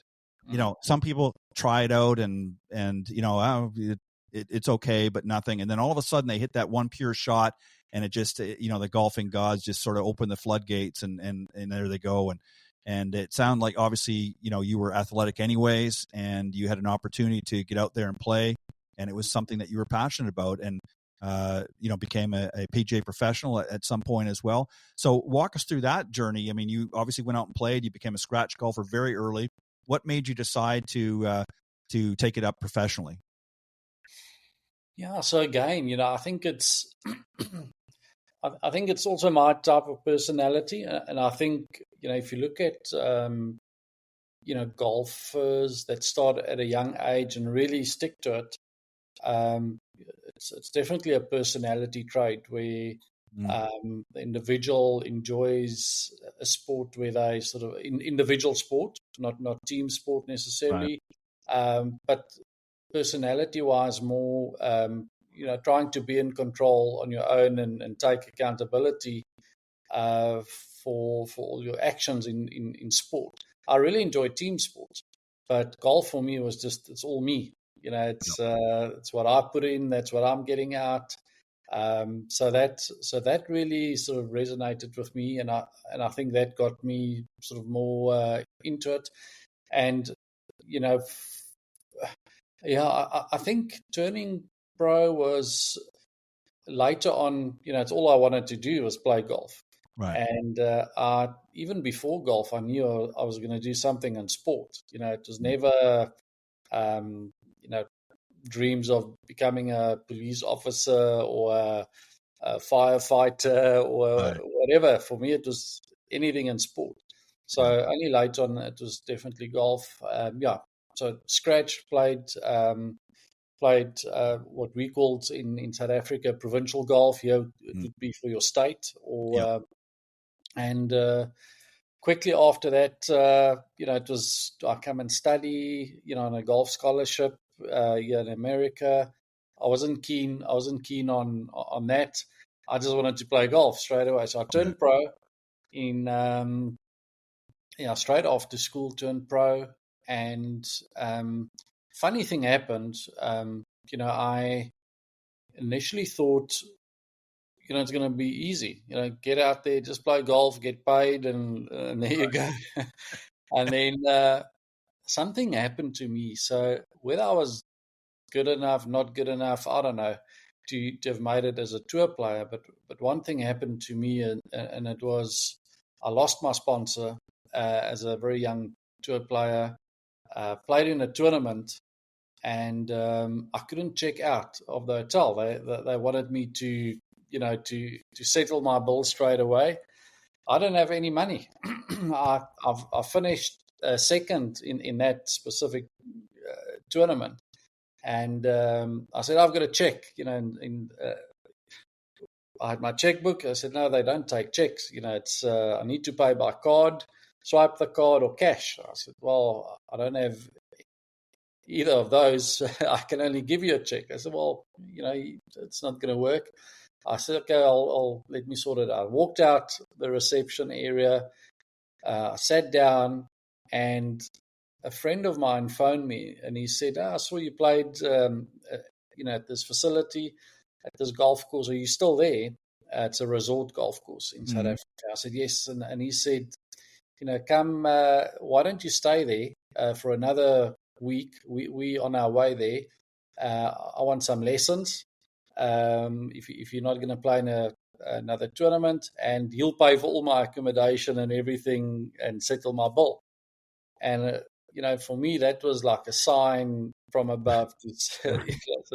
Here's my way out into teaching. And I don't know, I just didn't like that, struggling like that. And looking back today, and my kids are keen golfers, and I say to them, you got to love the struggles. You need to embrace the struggles and I didn't. I enjoyed the golf business side more. Straight after that, I started my golf school, and the idea was to start this golf academy, golf school, teaching kids to sort of sponsor myself to just go and play golf and not worry about the finances. But that never turned out like that. I fell in love with the business side of golf. And even when I started making enough money to sponsor myself to play on tour, it didn't. It was just not. I didn't wake up thinking I want to hit the range and go and hit 1,000 golf balls. For me, it was thinking of my customers, thinking of business. So I kept on playing on tour for quite some time, but the golf business side really attracted me, and did my PGA apprenticeship, qualified as a PGA pro, and I think like many PGA pros, just do the normal thing till you find sort of your way and what you like and where you sort of fit in. yeah, so that was my journey, from It amateur sounds like, golf. yeah, it sounds like at some point the playing sizzled. And I don't mean you obviously enjoyed playing the game, but it kind of sound as a touring professional, that sizzle kind of, again, it is a struggle. People don't realize, and kudos to you, and bless you for going as long as you did. It's not an easy gig, and it looks very glamorous on TV when you see these professionals out there. But the truth of the matter is, there's only a top handful of people that really can go out and do that day in, day out and not have to worry about expenses. The rest of the guys and gals out there are just grinding it day in, day out. And, I often look back years ago when you look at some of the earlier pioneers of golf, and they drove around with trailers and they didn't stay in hotels. And, so it's always interesting when you look back in reflection, but it's interesting. I just always like to hear people's story and how they got into the game. And we're now going to get into your business, and that is Jondo Sports. So tell me a little bit, just give me a little bit of the history of it and how it got started. Yeah. So it actually was founded by a good friend of mine, Mike de Jong. He was an ex-tennis tennis player. And after he retired from playing full-time tennis, he got involved in the eyewear business in South Africa. He was a distributor of quite a famous brand in Europe. He sold that business, and after, I think he had a restraint of trade, I suppose, on him for 2 years. And after that, and this was during and just before COVID hit, right? They were thinking of, or he was thinking of, and understanding obviously what we call fastball sports, that there's a very specific lens that you need for any racket sport or golf and so on. Anyway, so he had a friend, optometrist, that was and is a very keen golfer, and they started talking about what's the right application for golf specifically. And anyway, long story short, during COVID lockdown, they had so much time, and they were talking, and I said, listen, we need to, while we've got time, let's just develop this lens and put together a product that's really made for golf. So they started that, launched it in 2020 in South Africa in the optometry lab there. At the time, I was the GM at Peakenwood Golf Estate, Jack Nicklaus signature course. Mm-hmm. And Mike, we've been friends for many years. He came to me and says, have a look at this. This product is really special. And I put it on, and I've always been a guy that, well, first of all, love great products, good quality products, and that can really help you play better. I mean, as the coach in me or the player in me, that's what I like to see. People come with these fancy stuff today, and I'll go, okay, but what does it really do for your golf? Right. So that's me. And anyway, I put these glasses on, and it is wow. I actually can't believe it. And straight away, we got it into our shop there. And I said to him, who owns this brand in America? And he said, no, well, they're just the manufacturers. They've got no intentions of really going further. I said, well, I want this product for America. And it took me a couple of years to sort of set up the business. And another very good friend of mine, and now my business partner, Johan Liebenberg, he's a very good businessman, serial entrepreneur. Spoke to him about it, and he said, well, he'll join me, and he'll run the business affairs, and I'll look after the golf side. And that's what we did. So it took us about 2 years after that to set up the business before we could open up our offices here in America. And it's now been about 15 months, almost, 15 months since we immigrated, both with our families and everyone, set up everything here in the States and started, so we started Jondo Sunglasses here in the US. So that's where it started, in a lab. It still gets manufactured in optometry lab. These two friends of mine, Mike and Peter, they still own the manufacturing and the Jondo brand in South Africa. And so we still manufacture there. Then we ship everything here to the US, and from here we distribute these. Now, where is it based in the U.S.? Where principally are you based? I mean, obviously your products going all over the place, but where did you set up shop, so to speak? Just outside of Charlotte in North Carolina. Okay. Yeah. Beautiful area. Yeah, beautiful. It's very similar. The weather is very similar to South Africa, and that was sort of one of everyone's asking, how did we end up here? And well, it's weather. In South Africa, you live outdoors. You don't want to be inside half of the year. So for us, it's need to give us something that we can just live outside, man. Right. No, it's a good location for sure. A lot of good golf courses in the Carolinas, both north and south. So I wanted to ask you something. So, when I was setting up for this interview, I got privy to a few different articles, and one of them was talking about some of the science behind your products. And one of the things that really caught my attention, I don't think a lot of people know, and I just want to get your take and your thoughts on this. But so as I was reading, I came across the section very early on, and it talks about that really we see with our brain and not our eyes. And a lot of people are probably thinking, what are you talking about? I don't understand that. So can you maybe explain that for people? I just found it very interesting because obviously you know your products very well. So how is it that our brain and our eyes are working together? What are we actually seeing with? Yeah, so if you look at how it works, firstly, let's start with the brain. So the brain, first of all, sits in a very dark cage. It doesn't have its own eyes or own, you need to feed the brain with all the senses. The brain also doesn't know the difference between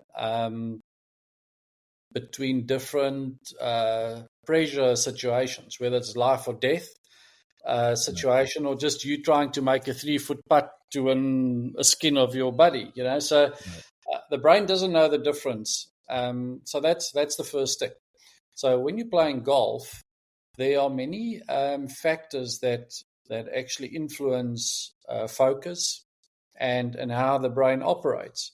So firstly, yes, the first tee shot, some guys, girls stand on the first tee, they get nervous. The brain goes fight or flight mode. It's stress. It's, what do you do? You might just run to your bag. The heart rate goes up, the heart rate spikes, and the brain goes fight or flight mode. Or you play your front nine, you shoot level par, and the back nine, you go 10 over par, and you go, what was so different? Well, you get tired. There's fatigue involved, and the brain again goes, well, the body is under stress. There's fatigue. It reacts differently. And the moment there's stress, the synapses in the brain, they sort of pull apart to save the neurons from all that high energy going through.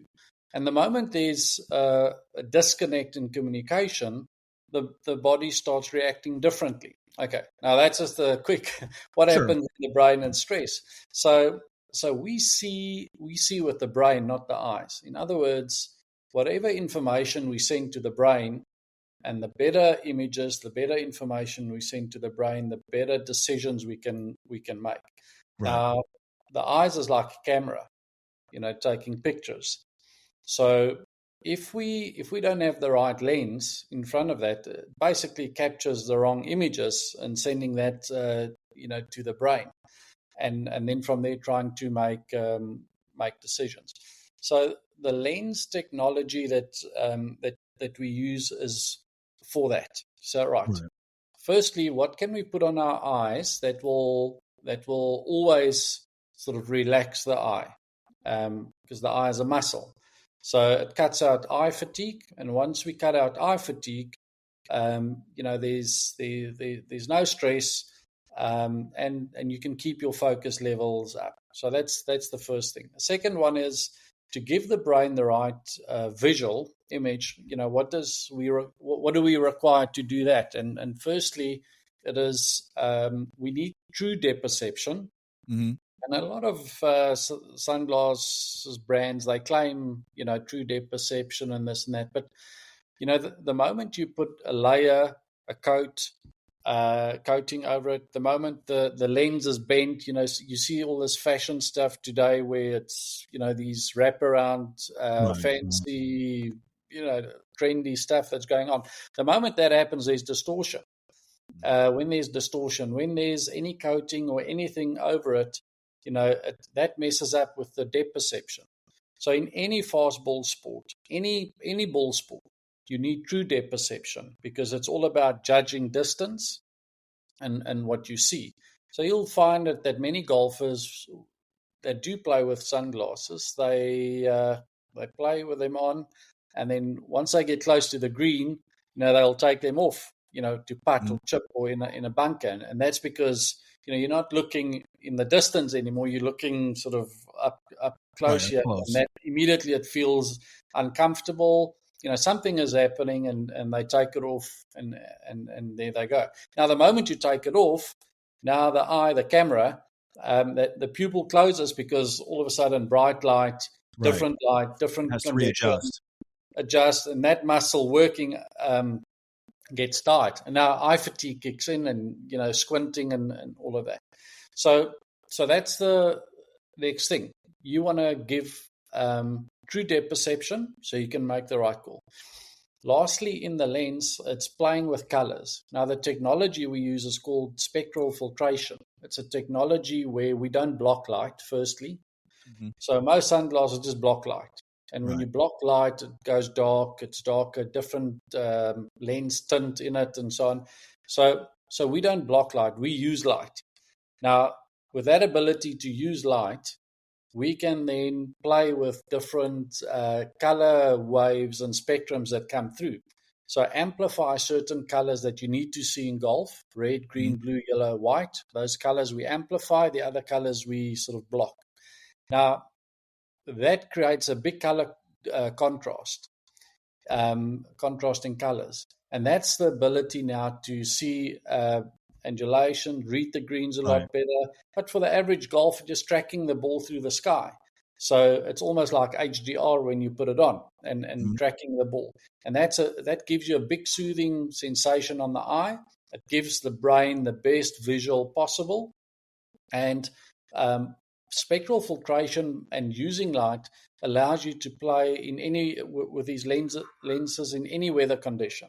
So whether it's overcast, sunny, playing in the shade, doesn't matter. You keep them on and you can play with them from start to finish. And so that's really the science behind it. It's to really make any golfer, whether you're a pro golfer, regular golfer, good golfer, junior golfer, recreational, doesn't matter. Any golfer, it helps you to really feel that soothing sensation. It calms down everything, better visuals, better decisions, and ultimately it's, to play better golf. I'm not saying when you put it on, now your handicap will drop by a few shots. I was hoping you would. Or we guarantee no more 3 putts, but but it's all about it's a game of small margins, so every single thing that you can do to help improve, but the eyes lead the body, and that's something that we need to remember in the game, is that so when we look at the eyes and we give the eyes the best chance to give the brain the best information possible, we enjoy the game a lot better.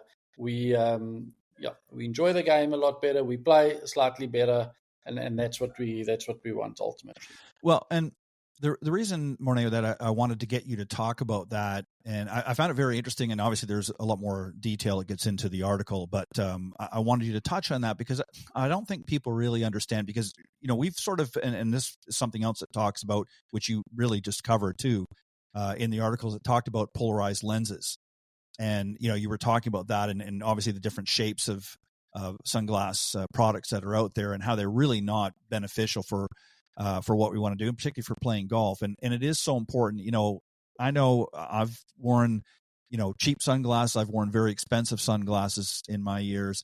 And I found a lot of the sunglasses, and I'm not, knocking a lot of the brands out there, but even some of the most expensive brands that are out there didn't just do the trick. And, to go to your point, because a lot of times I'm still looking at it, okay, I'm having difficulty judging the distance. It's not my eyesight, but it's just that the lenses are kind of almost playing tricks on you. So, what you just explained really kind of clarifies that and how important, especially when you get into green reading, because with today's modern game, the greens are very undulated. They're not these nice flat pancakes that you used to see, 30 years ago. There's a lot of undulation. And if you can't read that, or if you can't read the break, because your eyes are sort of playing tricks on you, what you might think that you've got a left to right break might be a straighter putt than you think, or vice versa. And all of a sudden, you're not, and again, all kidding, excuse me, all kidding aside, obviously, wearing the sunglasses is not going to reduce your handicap per se directly, but it does contribute to becoming a better player, because you're now able to get the information. You're able to feed your brain the information correctly, as opposed to just sort of a lot of guesswork, which a lot of people do. So I really like how you explain that, because it sort of opened up a window for, I think, what people don't really understand, just the importance of a good pair of sunglasses. So, so let's start with the polarized section that you mentioned. So firstly, polarized lenses are great to cut out glare. Mm-hmm. To cut out like extreme bright light. That's, if you look at the history of sunglasses, where it started, they made sunglasses for pilots, flying in the air, and it was the right sort of call it application for what they needed, and then it became a fashion item. Sure, and it still is. If you look at, if you're going to golf shops today, and, I find it very difficult, walking into golf shops, and all I see is polarized sunglasses, because, it's a great lens if you go fishing, or you're out skiing or boating, and so that's fine. But, for golf, it's not the best. And there's a big trend in golf, and all your listeners will 100% agree with me, is that, today people are looking at buying golf attire that they can also wear, like a crossover to lifestyle. Sure. I mean, here we're sitting in golf shirts. 30 years ago, we wouldn't have sat here with a golf shirt on. Or my golf pants, and even our shoes. I mean, today, your golf shoes are good enough to put on with a pair of jeans and go out to a barbecue with them. That's what people are looking for today. That's the trend. A crossover product to golf and lifestyle. So sunglasses fall right into that. Yeah. It's great to buy a pair of sunglasses that you can wear when you're driving, or go and watch a football game or whatever. It's perfect. Right. But for golf, if we go back to polarization, so polarization brings in their perception issues, because it blocks light and the glare differently on both horizontal and vertical lines, and by blocking that, so you see, it's almost like the blinds behind me. If you had to look through them, certain lines you see, others are blocked out. Now, when you look down, immediately it brings in a different effect. You can't really focus that sharply on that point that's so close to you. So for golf, it's a definite no. You don't want to do it. I mean, it's like a automatic built-in 3-putt putter that people will sell. We can't do that. So for golf, it's really important to have the right lens. And to your point, it does help. It does help you perform better. Right. The tests we do is obviously not just on the frame or the lens from an optometry standard, but also the actual output and feedback that we get. And simple things like, if I stand on the green and I ask any golfer, read this line for me. And give me an exact spot where you think this putt will break from, left to right, and considering the slope, the grain, and the speed. So they will give me a spot. Then I say, all right, now put on a polarized lens, put on even a non-polarized lens, but that's, where there's a coating on or whatever, and then put on hourglasses. And then immediately they say, but hang on, it feels different. I said, okay, so give me that point that you feel now. And then I say, all right, now from this point to that point, and normally I just use a stimp meter reader, let the ball run to a very specific point, and then I'd say 8 out of 10 times. The stimp meter, when we roll the ball, the actual line for the ball to get into the hole is 8 out of 10 is closer to the line that you would see with the glasses on, because it gives you a better feel for what's happening. Right. I don't want to relate it to that because I'm not too knowledgeable about it, but like aim point. Yes. So why do people use aim point? Is it it's all based on feel, right? Mm-hmm. And that gives them a better sense of, how the putt will break, and I mean feel, and how their body is aligned and that. So the glasses does basically that. You put it on and immediately there's a better visual to make a better decision. And it's not just a better decision you're going to make, it's a more accurate decision you're going to make. And I've spoken to, especially my boys, my one son is a really good golfer. And, some days he comes off and he says, well, I've been so unlucky. I've lipped out so many putts. I said, I don't look at it. Go read Dave Pell's putting Bible about luck on a putting green. But, for me, you got to be more sharp with choosing the right line and mix that line, obviously, with pace. And then you're going to make more putts. If a whole day, all 18 holes goes and it's always lip out, it's not just luck or bad luck. There's something else wrong. Right. And to your point, when you have the right lens on and you get the exact right visual that the brain needs, you can make a better decision. You feel a lot better and you putt. I mean, you ask many amateurs, give me a line. And it's always left lip, right lip. Doesn't matter how many. I mean, it's really got to sit like this before they go, it's at least, 3 feet right or left. Right. I think that's always left lip, right lip, and it's not like that, so. No. So their green reading. Their green reading lacks some consistency. That's for sure.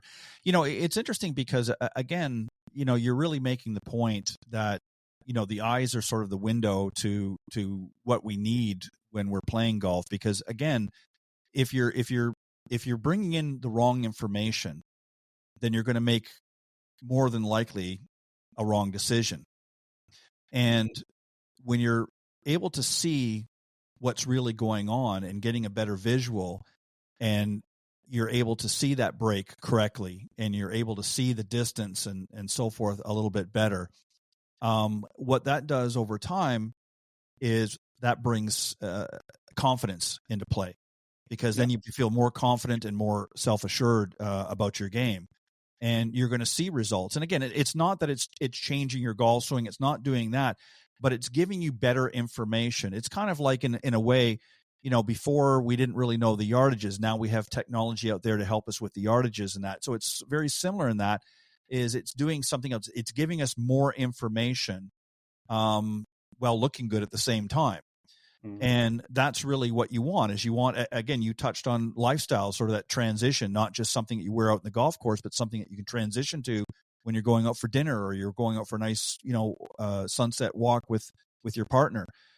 So there's a lot of different applications that can be used, but it goes to the point that you're making, is how important it is that we get accurate information if we want to play our best golf. And it sounds like you guys have really got a great formula. Yeah.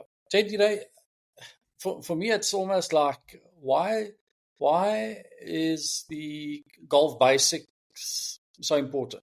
So if you take alignment, for instance, you see so many golfers hit golf balls on the range, and all of a sudden, the alignment starts going off where they need to aim. Feet, hip, shoulders pointing right, and all of a sudden everything is over the top. and it's like the brain immediately feels my alignment's off. I need to come over the top to sort of fix a fault with another fault. And after 100 balls in, you're straight over the top, and now all of a sudden it's not coming back like a pull left to the target. Now it's slicing. And you don't know how this creeped in. And meanwhile, it's just the basic thing of allowing, the brain to feel, comfortable with whatever it is. And alignment for me is one of those things, and also with the grip. But alignment to me is so important. Sure. At the moment you miss out on that, there's going to be compensating errors. And after a while of practicing that the wrong way, you screwed, because you got to somehow get back on track here. The eyes are exactly the same. So if you look at things and you keep on giving the brain the wrong information, at some point everything is just going to be left lip, right lip. When you read greens, or not seeing the ball right where it sits in the rough, or judging distance from the ball and to the hole. Looking at the hole, judging distance, long distance putts or chip shots. You need to get the right information to the brain, to obviously put that into a feel, to hit the field shot. But if you don't do that, just imagine you're seeing the wrong distance, or you're not looking at the line correctly. After a while, it's like aiming 20 yards right of target, coming straight over the top and wondering, why am I keep slicing the ball, or I'm not consistent, not getting the ball on target. And that's exactly the same for me. So it's like you say, it's just give the right information. What it does, it creates a domino effect, because once you have incorrect information and you make a decision, that decision affects the outcome. And if you try to compensate, not necessarily with getting new information, but if you make adjustments based on the result, sometimes it's not going to be the right, because you don't have the accurate information. So it's kind of like, if you have a business, you have to gather, as a CEO, as the owner of a business, you have to gather certain information to make an informed decision. And if some of that information is good, but other information is not, then you're not really getting a true accurate picture. And that's really what you're, in a layman's term, you're trying to say is with your product, is that it helps to give you the information that you're going to need, that your eyes can take in more effectively to help you make it. And that doesn't mean you're going to swing the club any better, but it's going to help give you the accurate data, if you will, or the accurate information that you need to make a better decision. And once you're able to do that, then the other sort of follows suit. But if you're making bad choices because of misinformation or disinformation, then it creates a negative domino effect, and ultimately you end up, making adjustments elsewhere, thinking you have to make it up. I want to get to this because we're getting close to having to wind up here in a few minutes, but I want to bring in this part of the discussion, which I found very interesting. He's one of my favorite golfers. Of course, I'm talking about another fellow South African, that's Ernie Els. I understand that he is also come into Jondo family, if you will. He's a 4-time major champion and a Hall of Famer. So you guys have to be pretty excited about having him and his endorsement with that. Tell how that came about. How did you guys manage to get involved with Ernie? So end of last year at the SAS Championships in Greensboro, North Carolina, I walked up to him in one of the events there, greeted him. I've obviously known him from South Africa and playing on tour, and he asked me, what am I doing? And I said, well, it's sunglasses business and this and that. And he said, okay, let me have a look. And he put it on and he goes, wow. And that's always the sort of response we get from people when they put it on, So he was like, wow, this is amazing. Like, it's HDR, everything lightens up. And he putted a bit, and then he played in the Pro-Am before the event, and he asked, can he take it out on the golf course? I said, yeah, of course. So he played a couple of holes with it, and he said, no, he's keeping that pair. He wants to play with it. And and then he said, listen, here's my number. Give me a call. So I sent my number to him, and in the tournament, he texted me and said, I want to see you in 2 weeks in my office in Jupiter. So my business partner, Johan, and I flew down to Jupiter, had a meeting with him and all his managers. And he said, listen, he wants to play with these classes and represent them. And we were sort of keen and happy to have him on board. And first tournament he played in Hawaii, he won actually with him. And then, a month or two later, 2 months later, he said, listen, he wants to be part of the company and help us. So it's the three of us. So it's Ernie, myself, and Johan Liebenberg. So, and he's just been amazing with us, and Ernie is a difficult customer. He's like you say, 4-time major winner, Hall of Famer. He's just a legend. And whatever he found on an early stage or age in his career that works for him, he sticks with that. And why I say it's a difficult customer, he does what works for him. So he's very finicky about using anything. If it's a different ball, different shaft, different putter, doesn't matter. He really works what works well for him. He plays with that. And for him, like to your point earlier, for him, and it's amazing when you get time to spend with a legend like this, it's amazing what a big role confidence plays in their game. So if he's not 100% confident with a glove, ball, putter, the caddy on the bag, where he stays, what he eats, the routine, everything, if he's not comfortable, they just feel they can't perform or can't win. And at that level, it's obviously all about, winning. And even on the Champions Tour, those guys are unbelievably good. It was, my kids always say, in a couple of years, are you going to play on the Seniors Tour? Are you going to try and, and I walked a couple of holes and then watched the US Open at Congressional, and it was like, no, that's,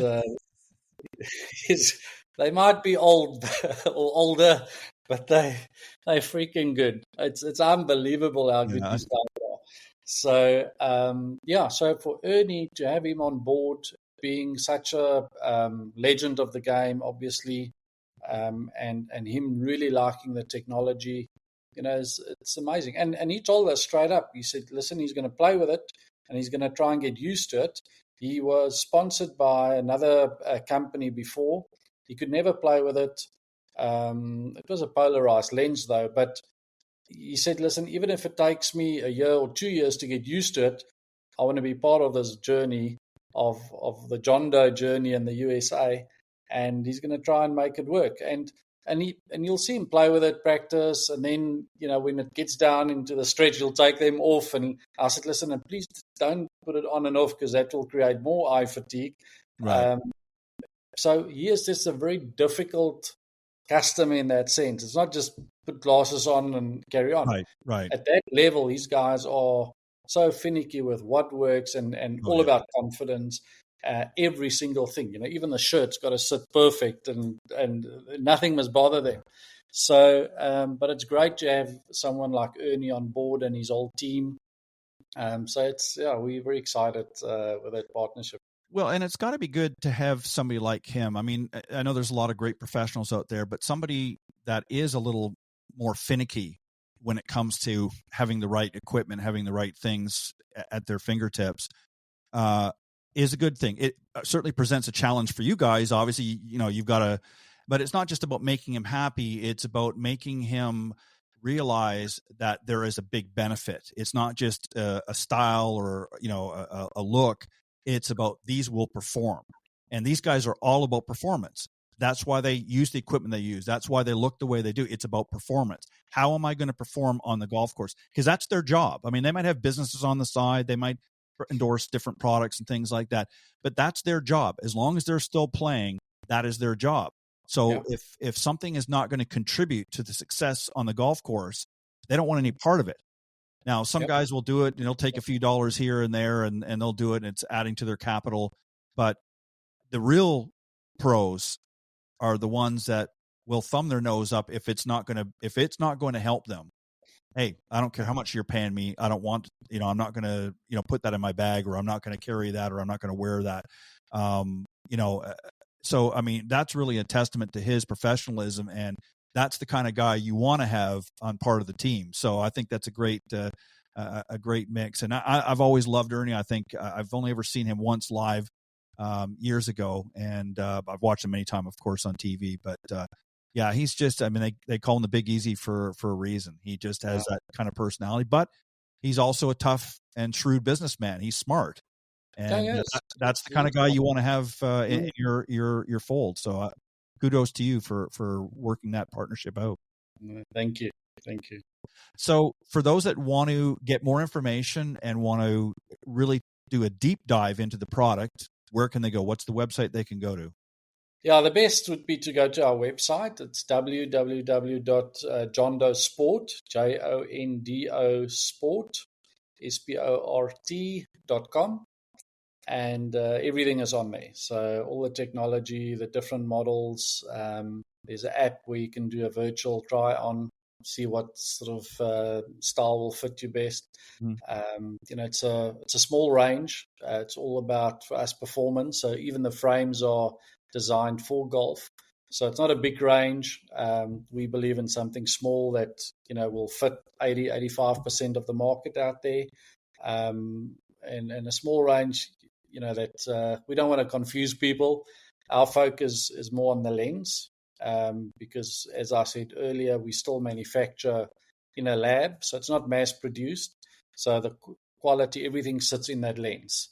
And so pick a frame that sort of works for you on the website. The lenses are all exactly the same. Our one and only lens. That's in all the frames, but on our website you'll get it there. Perfect. So jondosport.com is where you want to go and investigate their product.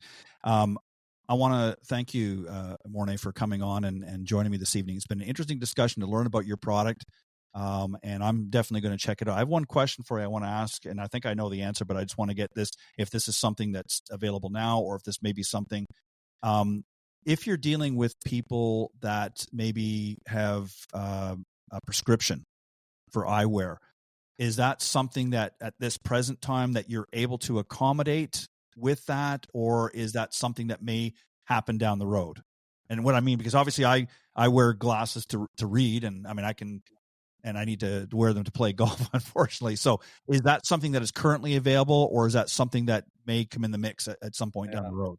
Yes, we have that available. Okay. Our lens, again, it's a hardened lens. It's thick, so we do the prescription on that same lens. Perfect. So we just need your script, so your latest script from your optometrist. We get it made up in our lab in South Africa, and once it's ready, we send it to you. So no, we can do that for you. Big thumbs up for that. I'm glad to hear that. That was going to be my last question. I wanted to make sure because I need my my prescription. But send us your script. We'll sort you out. I'll definitely do that. Well, Morne, thank you very much. I really appreciate you coming on. I've learned a lot about your company and obviously you personally as well, and I appreciate that. If you want to hang tight for just a second, I'm going to wrap up and then we'll get ready to close off. I want to thank also all of my other guests on the show tonight. I want to thank the guys on the Coach's Corner panel a little bit earlier, John Hughes and Jon Decker. Thanks, guys, for always doing a great job. And also a very good friend, Bob Forman, our golf fitness professional, for coming on and giving us some great tips for the wrist and forearms to get those in shape for still a few more months left in this golf season here in the United States. So get out there and do some of the exercise that Bob talked about. And then, of course, my very special featured guest of the evening, Morne Botha. Again, if you want to go to their website to learn a little bit more about their eyewear, jondosport.com is the website to go. Thank you, everybody. Have a great week. I appreciate you tuning into the show, and I will see you next week right here on Golf Talk Live. God bless everybody. Thanks for joining us. We hope you enjoyed this week's broadcast of Golf Talk Live. We'd like to thank this week's Coach's Corner panel, and a special thank you to tonight's guest. Remember to join Ted every Thursday from 6 to 8 p.m. Central on Golf Talk Live. And be sure to follow Ted on Facebook, Twitter, and Instagram. If you're interested in being a guest on Golf Talk Live, send Ted an email at ted.golftalklive@gmail.com. This has been a production of the iGolf Sports Network.